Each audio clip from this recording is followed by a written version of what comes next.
Welcome to our channel. Today we have something truly spine-chilling for you. Gather around the campfire, my friends, and listen closely.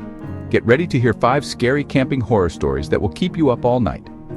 These are the tales whispered around dying embers. Stories of those who wandered into the darkness and never found their way back. Deep in the heart of Appalachia lies a place known only as Whispering Woods. Locals speak of it in hushed tones, warning travelers of the darkness that dwells within. Our story begins with 2 friends, eager to escape the city and reconnect with nature. They ventured into these woods, their laughter echoing through the trees, oblivious to the unseen eyes watching them. As the sun set, they set up camp, the air growing heavy with a strange silence. They built a fire, its warm glow a beacon against the encroaching darkness. But as the flames danced, they noticed something unsettling. The trees seemed to whisper.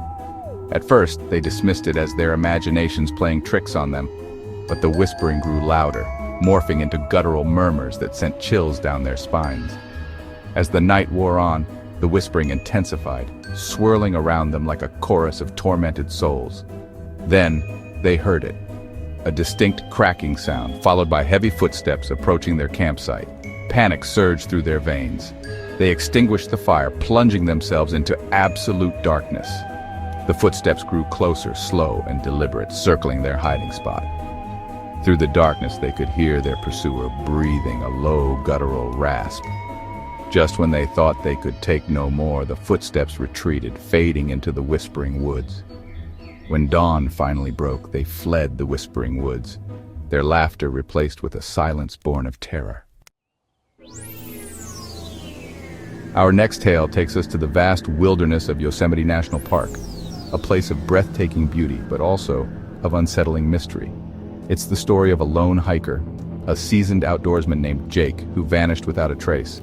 Jake was an experienced camper, someone who felt more at home under the open sky than he ever did within 4 walls. He knew Yosemite like the back of his hand, or so he thought.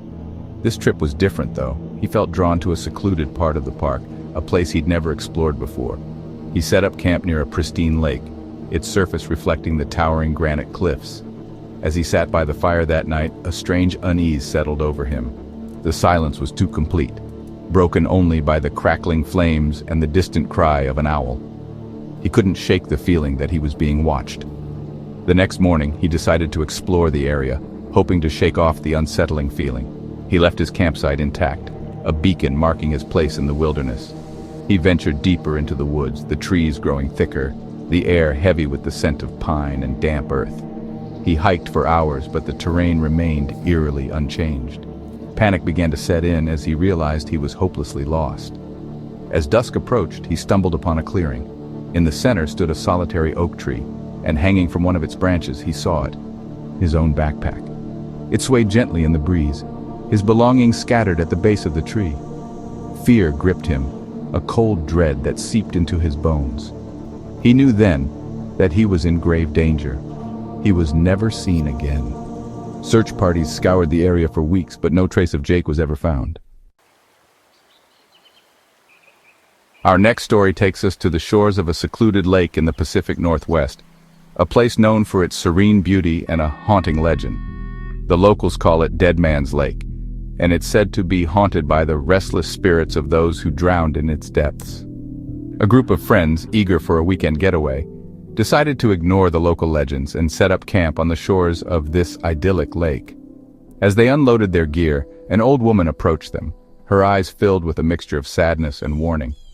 She told them about the lake's dark history, about the fishermen who had vanished without a trace, and the swimmers who had been pulled under by unseen hands.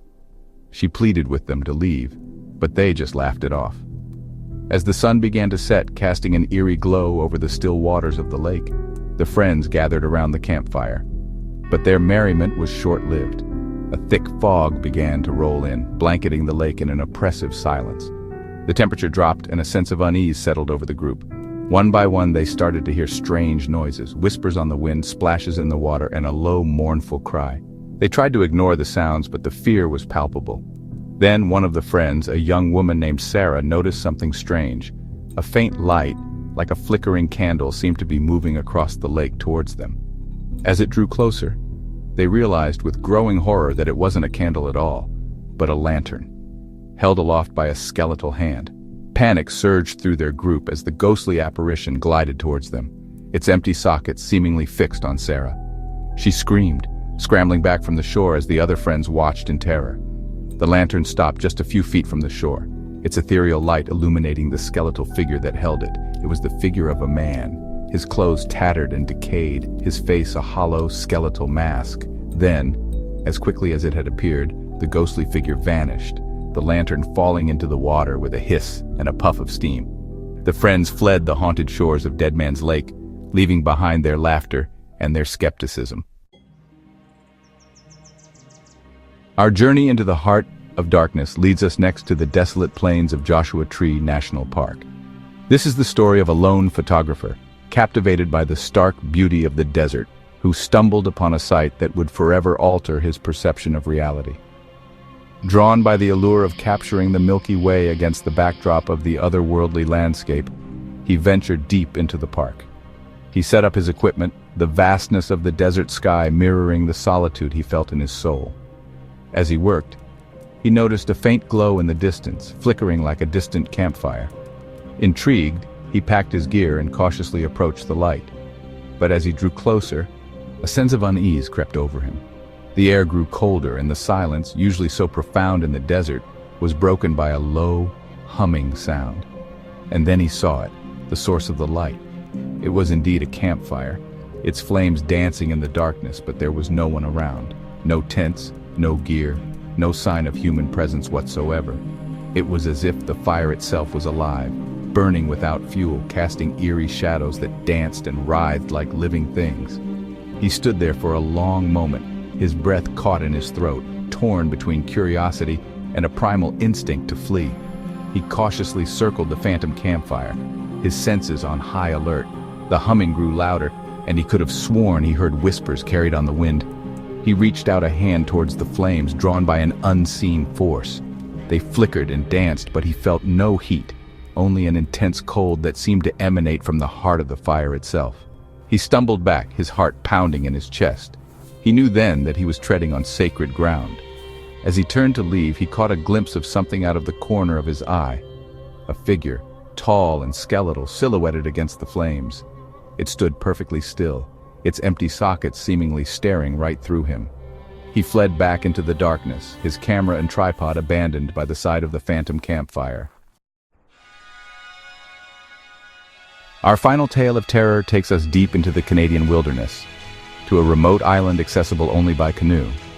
It's a place of raw, untamed beauty, but also of primal fear, where the line between predator and prey is razor thin. This is the story of a group of friends who went on a wilderness adventure seeking a break from civilization, but found themselves hunted by something ancient and relentless. They were experienced campers, confident in their skills and their ability to handle whatever nature threw at them. They set up camp on the shores of a secluded lake, the dense forest pressing in on all sides. The first few days passed without incident. They fished, hiked, and shared stories around the campfire. But as the days turned into nights, a sense of unease began to creep in. It started with strange noises in the night, the snapping of twigs, the rustling of leaves, heavy breathing just beyond the circle of firelight. They dismissed it as their imaginations, the sounds of nocturnal animals. Then, one morning, they woke to find their supplies scattered, their food raided. Something had been in their camp during the night, something large and powerful. Fear turned to panic as they realized the gravity of their situation. They were stranded on a remote island, hunted by something they couldn't see. As darkness fell, the true terror began. The creature began to toy with them, circling their campsite, making its presence known. By the time the sun finally rose, only one remained, a young woman named Emily, found huddled in the ashes of the campfire, her eyes wide with terror. Thanks for watching. If you enjoyed these stories, don't forget to like, comment, and subscribe for more terrifying tales. And remember, the next time you go camping, you might not be alone. The wilderness holds secrets, whispers of ancient evils and creatures that go bump in the night. So be careful out there, my friends. And always listen to the warnings whispered around the campfire. Sweet dreams.